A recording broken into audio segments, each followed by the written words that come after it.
that they can be mean and nasty to people and disrespectful to people, and they're disrespectful to you. Once you're in their playing field, they actually, it feels like they enjoy what they're doing. I've seen them laugh. I've seen them laugh. I've seen them make jokes about what people are going through and whatnot. I've witnessed that as well. So, you know, they're heartless. They're really heartless in there. They're mean in a very interesting way. They're mean because they ignore you. They're mean because they make you feel like you are completely just a piece of shit in there. And to me, that's, you know, listen, you and I have all watched all these movies, you know, and you go, well, what's the terminology when you're at war and then you're captured and whatnot? There's the Geneva Convention rules of how you humanely treat people. This is not there. This is torture, buddy. There is no, in what I experience now. Ventura was different. I granted it took way long to book in 12 hours. I don't understand why the process takes so long, but you're dealt with in a much more, you know, not easy fashion, but a much more. It's not so It's not brutal. Okay, it's not brutality. What I experienced in downtown LA was brutality. Period. Well, we know that the recruiting for these, I don't know, prison guards, jail guards, these law enforcement people, the recruiting specifically looks for people who are psychologically imbalanced, the kind of people who would burn small cats and dogs alive when they were kids because they thought it was just fun to kill small animals. Those are the kinds of people who are guarding prisoners. I mean, the recruiting looks for those people, and they often choose to make them low IQ people. You know, if you score too high on the IQ test, they reject you because they don't want people to think for themselves. They want cruel people who will torture, who will follow orders, and who will not figure out the bigger picture. I mean, that's just what I've learned.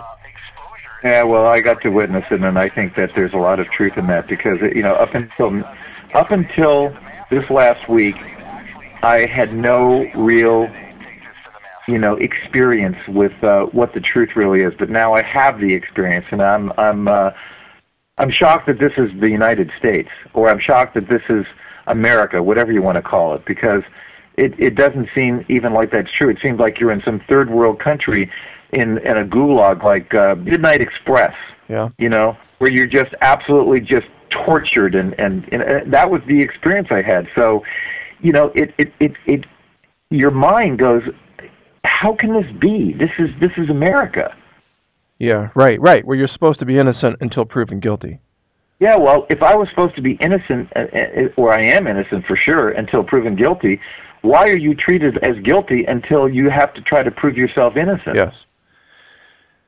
Well, I mean, why would they torture me the way I just described if they haven't? They're basically saying, you're guilty and now you're going to have to prove that you're not. And you're not a terrorist and a sovereign and all this other stuff. You know, it's like, you know, they really have their attitude is just, I mean, you're right. They have to hire these people and find these people to continue that whole, you know, effort and on their part to make everybody, Mike, I think half the people in there who I talk to are not bad people at all. Many of the people are just, they've done recreational drugs or they've done other things, and I've heard people that say they were in there for domestic violence where they never even touched the other person. You know, it was just a yelling and screaming match and whatnot. Yeah. They're incarcerating thousands and tens of thousands of people who don't even deserve to be in there, let alone... It's a prison society.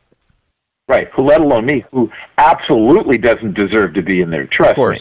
Well, even the judge, I heard, when the judge reduced your bail from $1 million to $100,000, didn't he say that this James just sounds like the milkman to me, something like that? You got the exact words. So that's exactly what he said. So the judge saw some glimmer of truth in all of this. That's encouraging. There are still good people left in law enforcement. There are still good people in the judicial system. It's just that it seems like the bullies and the tyrants have all the power and have, you know, their numbers seem to be growing. It's very scary. I mean, even at this point, James, couldn't they march into your apartment or wherever you are right now? They could arrest you right now for no reason and do it all over again. Yes, they could. And trust me, I didn't sleep well last night because I don't even. It's trauma. It's drama and trauma, and together they create this where now you're not even sure what's coming next in the next moment. I mean, am I nervous a lot? A hell of a lot more than I used to be in the past. Absolutely. A good guy now has to be concerned about being reincarcerated for God knows even know what. I mean, if it's $1 million on something that I'm not even part of, what's next? I mean, where does this country come to? I mean, I agree with you. Yes, I don't sleep well at night right now, and I don't think anybody would if they had been through what I just was through. Well, and the truth is, this whole arrest was just a public theater. They could have just issued a summons to appear, a letter that just says appear at this date. And I mean, you've appeared. Sharon has appeared at every date, every meeting. Neither one of you has fled anything. You've always shown up. 5 times.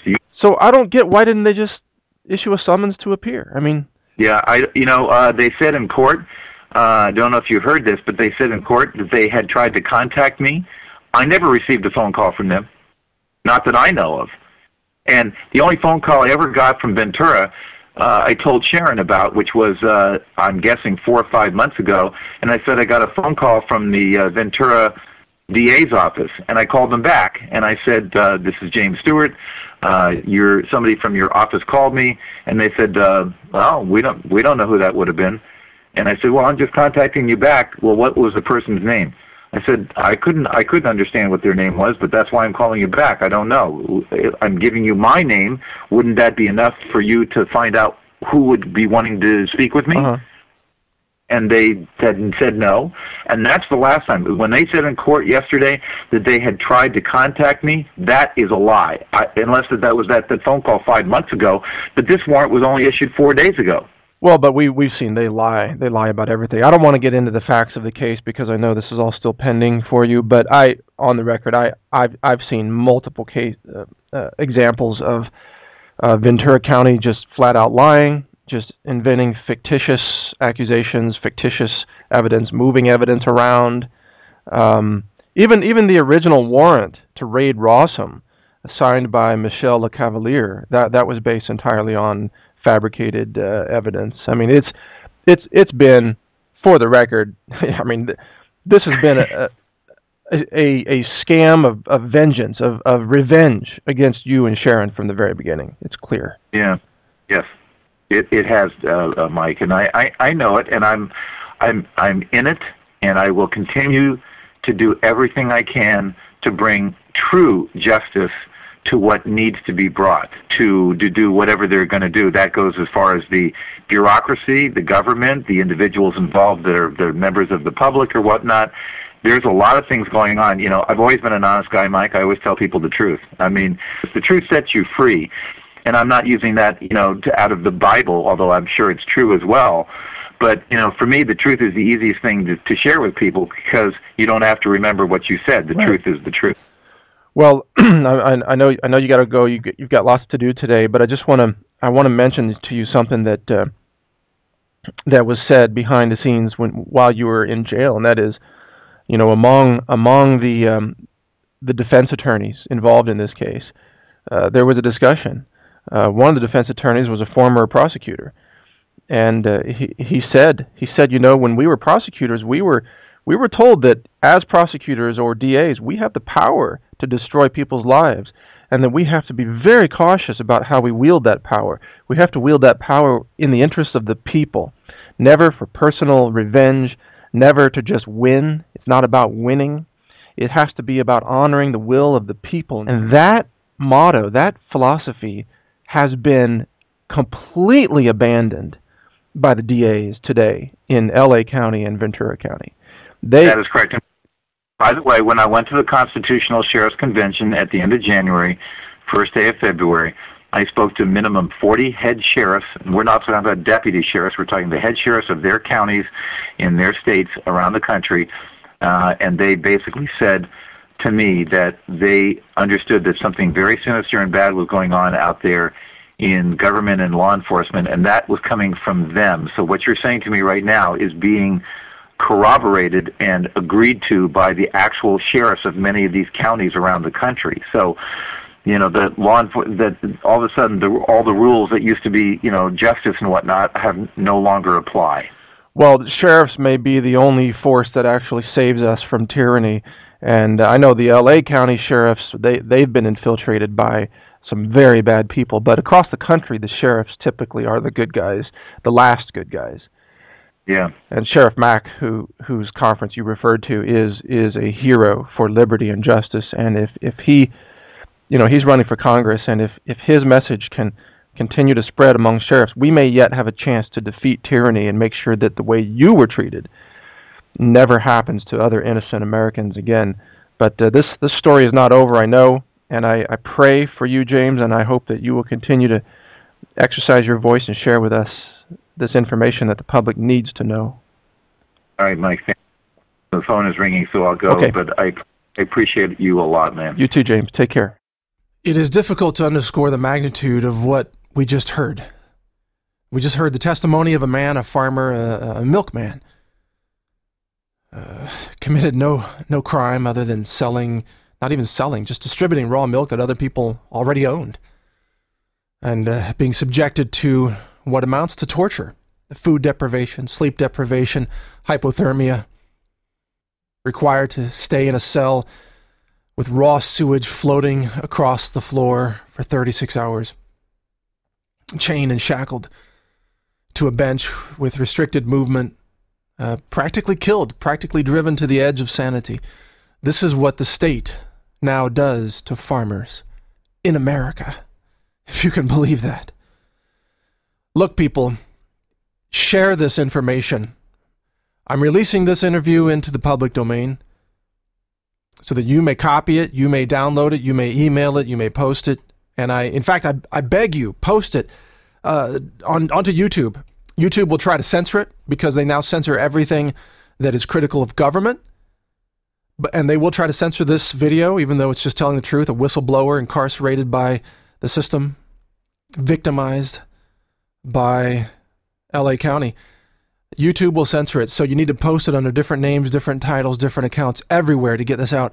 Go to, if you want to download the source file for this, the source MP3 and the source video file, go to naturalnews.com. That's the website where I'm the editor, and we'll have download links for you there so you can keep downloading this.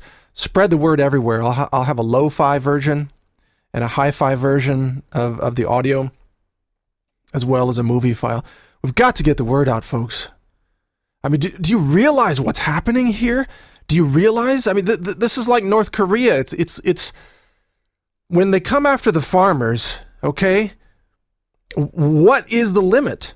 If they can incarcerate and torture a farmer, a milkman, what can't they do?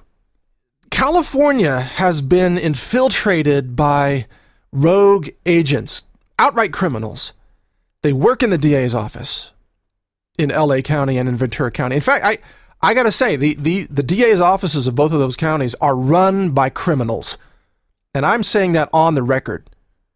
They are run by criminals, unindicted criminals. And this has gotten to the point, folks, where we need to start calling for a mass citizens arrest of the DAs of these two counties. We need to start calling for a mass citizens arrest of the sheriff's deputies who took part in this illegitimate, illegal kidnapping / arrest of James Stewart.